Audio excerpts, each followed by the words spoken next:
চলো আজ বানাবো মাছের ডিমের বড়ার ঝাল। এখন বাজারে প্রচুর মাছের ডিম উঠেছে, আর এই মাছের ডিমের সিজনে মাছের ডিমের বড়ার ঝাল না খেলে হয় বলো? প্রথমে এখানে মাছের ডিমটা নিয়ে নিয়েছি, এরপরে হাতের সাহায্যে চটকে মেখে উপরের পাতলা আস্তরণটা কিন্তু ফেলে দিতে হবে, নালে বড়া ভাজতে অসুবিধা হবে।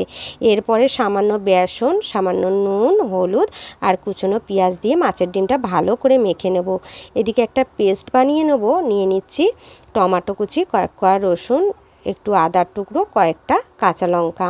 এইদিকে ডিমটাকেও দেখো লাল লাল করে ভেজে তুলে নিচ্ছি। ওই তেলের মধ্যেই তেজপাতা, জিরে, কুচনো পেঁয়াজ ফোড়নে দিয়ে লাল লাল করে ভেজে দিয়ে দিচ্ছি পেস্টটা, মশলার পেস্টটা। তারপরে সামান্য নুন, হলুদ, কাশ্মীরি লঙ্কার গুঁড়ো দিয়ে ভালো করে একটু নাড়িয়ে চাড়িয়ে তারপরে জিরে গুঁড়ো, ধনে গুঁড়ো দিয়ে ভালো করে আর একটু কষিয়ে নেব। তারপরে পরিমাণ মতন জল দিয়ে আর ভেজে রাখা মাছের ডিমের বড়াগুলো দিয়ে একটু ফুটতে দেবো। নামানোর সময় গরম মশলা ছড়িয়ে নামিয়ে নেব।